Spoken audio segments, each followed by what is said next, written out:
Bon bah écoute, merci de nous accueillir déjà dans ta box. Petite présentation s'il te plaît. Je m'appelle Vincent Rondeau, j'ai 32 ans et je suis gérant d'Anjou CrossFit depuis 2014. Voilà. Avant j'étais éducateur sportif, je travaillais dans le sport de haut niveau et je suis sportif depuis que j'ai 15 ans. J'ai commencé le CrossFit en 2012 à Paris, à CFOA. Et puis après je suis parti en Nouvelle-Calédonie un an. Je voulais ouvrir là-bas, ça s'est pas fait. Puis je suis revenu ici, puis je suis ouvert en 2014. Et t'es venu d'où? Pourquoi tu t'es dit je vais ouvrir une box C'est un peu, à la base, c'est un peu pour, je kiffais ce que je faisais. Je pense que j'aurais connu le CrossFit un peu plus tôt, je serais jamais parti en Nouvelle-Calédonie. J'avais déjà pris mes billets.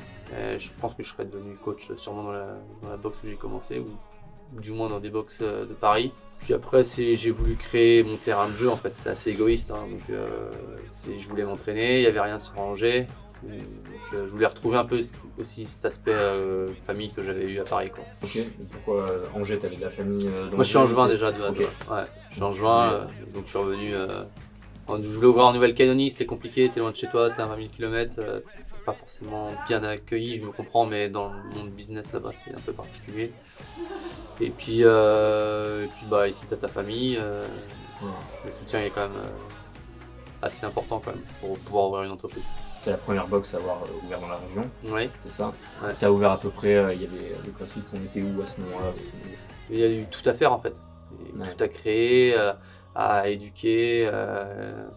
En gros, il y avait toute la population angevine à faire comprendre ce que c'était le CrossFit. En plus, il y avait des structures qui ne faisaient pas du CrossFit, mais il y a eu beaucoup de travail. Moi, quand je suis arrivé sur Google, j'étais le 8e référencé, alors que j'étais la seule à vraiment faire du CrossFit à la base. Il y a eu un travail d'éducation qui a été hyper long, quoi. Je t'ai dit à partir de quand, grosso modo, t'as vu dans la région, on va dire, une évolution de ça, justement, le fait que ça y est, le CrossFit commençait à être un peu... Moi, quand j'ai ouvert, j'étais première du Maine-et-Loire, 3e des Pays de Loire. Et puis après, ça s'est pas mal développé. Les derniers départements, c'est Vendée et Mayenne qui ont mis du temps à bouger, quoi. Mais sinon, la Sarthe, Le Mans, ça arrive assez vite. À partir du moment où il y avait un peu une diagonale, et puis Le Mans, Angers, Nantes, ça commençait à avoir des événements. Il y avait La Roche-sur-Yon depuis déjà longtemps, mais il est resté souvent tout seul quand même, François. Donc l'idée c'était de créer un peu à partir du moment où il y avait une box dans chaque département, déjà on pouvait un peu parler et ça met un peu d'émulation, quoi. Ouais. De quoi, 2 ans après que t'as ouvert Moi je suis 2014-2015, je pense que 2017, je pense qu'on peut commencer déjà à évoquer. Là ça y est. Ouais, CrossFit avait fait ses marques, quoi. Ouais. Fin 2017, on avait déjà 2015, 2016, 2017, 3 ans plein, quoi. Donc on pouvait avoir plus, quoi. Et entre le projet, donc justement, que tu avais l'idée, etc., comment tu l'as vu, tu l'as imaginé dans ta tête, tu l'as préparé, et une fois que tu es arrivé sur le terrain, tu as pris ton premier local et que tu as tourné la clé. Et maintenant, est-ce que tout s'est passé normalement, correctement? Alors moi, je suis un pur technicien. Je fais pas d'école de management, pas d'école de commerce, j'ai rien fait, j'ai 2 bras, quoi. J'ai bougé, quoi. Je me suis démerdé. Je sais pas, quand je suis arrivé ici, j'ai su que c'était celui-ci. J'en ai visité plein sur Angers, mais je me suis dit ça sera là, quoi. Et la preuve en est que c'était le bon, quoi. Donc voilà. Puis quand j'ai vraiment eu les clés et que j'ai ouvert, ça a été début des emmerdes, on va dire. En 3 mois, je me suis dit si c'était à refaire, je le referais pas, je pense.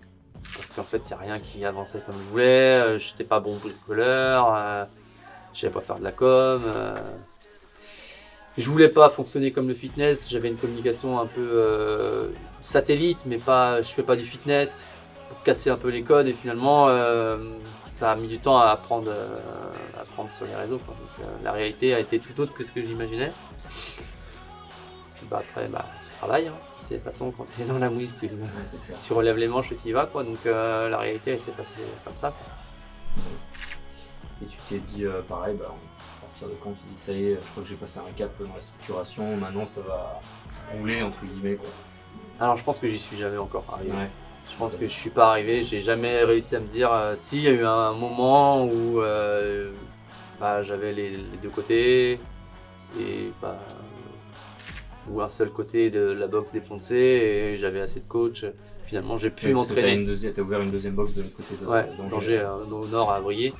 Et en fait, à ce moment-là, bah, c'est vrai que bah, c'était le côté cool de ce que je voulais faire au début, juste m'entraîner, quoi. Et coacher forcément, mais aussi m'entraîner. Mais ça n'a pas duré très longtemps derrière, il y a eu d'autres trucs. Et puis bah, les coachs sont jeunes aussi, ils bougent, et puis ils ont leur projet aussi qui est perso, quoi. Donc, mais je crois que je suis toujours dans ce côté c'est jamais fini en fait. Ouais. Ça se terminera jamais en fait. Je mourrai dans la boxe, je pense. Ouais. Donc on fera une autre à côté. Ouais. Ok.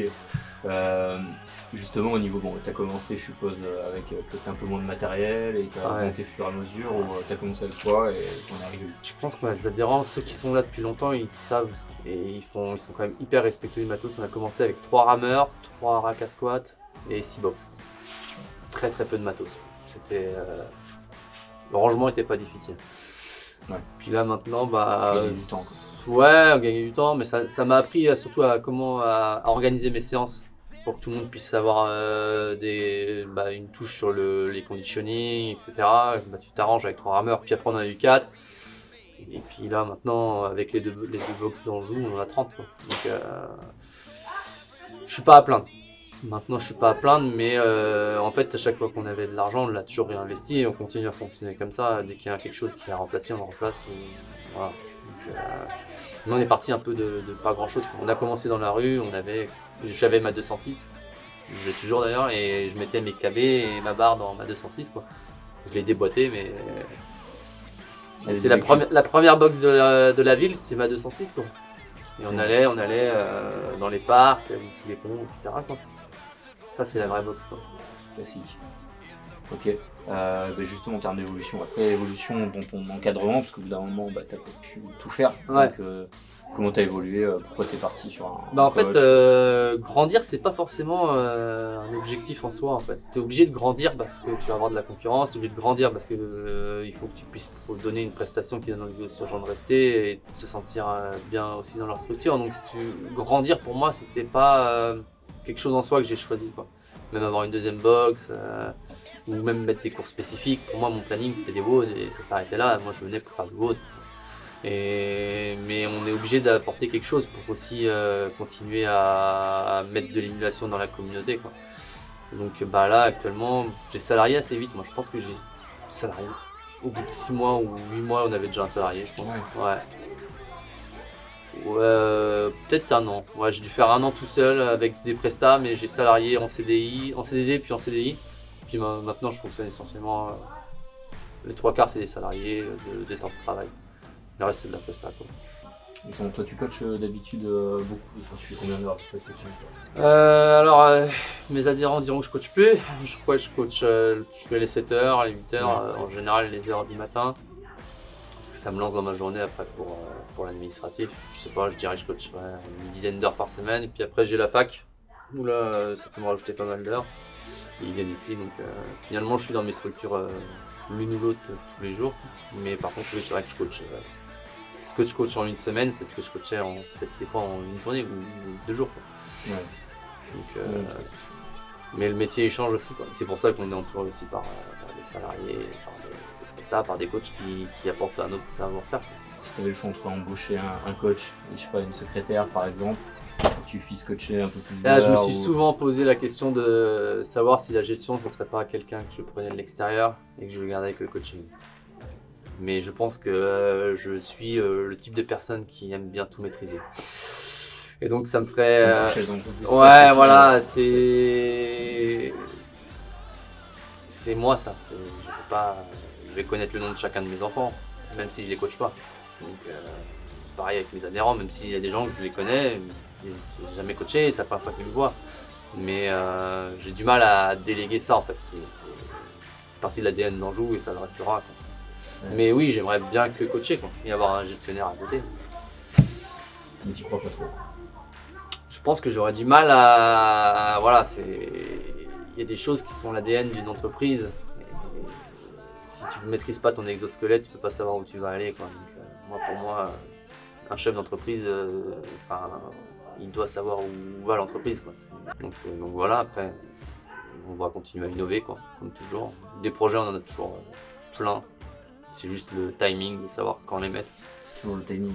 Le timing, c'est toujours compliqué. C'est ma phrase, ça. Ah ouais? Le timing. Ouais. C'est que ça qui compte. Ah bah oui, moi je reste persuadé de ça. Il y a des... Nous on a ouvert, on avait une salle de 200 mètres. Je savais déjà, on aurait une salle de 400 mètres. Je savais pas quand en fait. Donc après c'est des opportunités. Moi je pars du principe que la chance elle se génère quoi. Pas par hasard, je pense pas tout. À Briey, c'était sûr que j'avais dit un jour on aura une box au nord, on a une box au nord. Et puis voilà les projets qui suivent. Beaucoup de coachs qui ont ouvert des box et c'est enrichissant aussi. Quoi. Ok, cool. Bon, merci Vincent. Il n'y a pas de souci. You